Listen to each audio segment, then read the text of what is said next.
हाय आप लोग, मैं भी जल्दी में इंस्टाग्राम के कमेंट ही पढ़ के आ रहा हूं। दरअसल खबर यह है कि सुप्रीम कोर्ट ने यूजीसी के जो नए नियम आए थे उस पर रोक लगा दी है।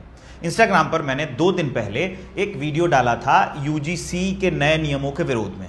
उस पर कई लोगों ने बड़े कमेंट किए हैं, कुछ लोगों ने बड़ी भद्दी भद्दी बातें की हैं, कुछ लोगों ने सपोर्ट किया है, कुछ लोगों ने पूछा कि एक उदाहरण बताइए।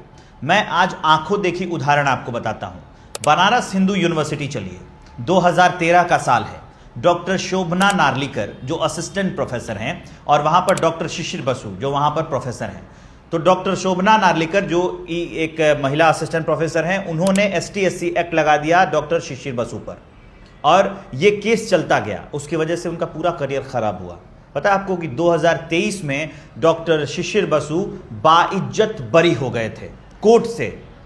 10 सालों में क्या हुआ? आपको लग रहा होगा कि सिर्फ केस हुआ और केस खत्म हो गया। इन 10 सालों में उस डिपार्टमेंट में शिशिर बसु को सोचिए आपको कितनी मानसिक प्रताड़ना झेलनी पड़ी होगी। उनका पूरा करियर तबाह हो गया। शिशिर बसु US से पढ़ के आए थे, लेकिन उन्हें बड़ी जिम्मेदारियां कभी नहीं मिल पाई। क्यों? क्योंकि उन पर केस चल रहा था। 2013 में केस हुआ, 2023 तक ये केस चला, उसके बाद वो बाइज्जत बरी हो गए। और डॉक्टर शोभना नार्लिकर जो अभी भी वहां पर पत्रकारिता एवं जनसंपर्क विभाग में हैं बनारस हिंदू यूनिवर्सिटी के, वैसे इस तरह के विवादों से घिरी रही हैं।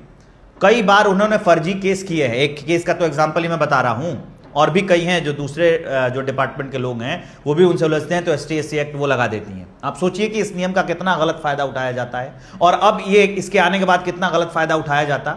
सुप्रीम कोर्ट ने रोक लगा दी है, लेकिन सरकारों को, मंत्रियों को यह सोचना चाहिए। आप सोचिए, ये धर्मेंद्र प्रधान, क्या इनको नहीं सोचना चाहिए? क्या उनके पास रियल रिपोर्ट नहीं? अगर नहीं है तो मंत्री पद छोड़ देना चाहिए। अगर ऐसे हालात रहेंगे और वोट के चक्कर में, वोट बैंक के चक्कर में, वोट बनाने के चक्कर में ऐसे नियम आएंगे तो कितनी असमानता फैलेगी, ये भी सोचने की जरूरत है ना। तो ये है लाइव एग्जाम्पल, जो लोग मुझसे लाइव एग्जाम्पल मांग रहे थे, और मैं ऐसे अनोखे वीडियोस लेकर आता हूं, आप इसलिए मुझे सब्सक्राइब करिए।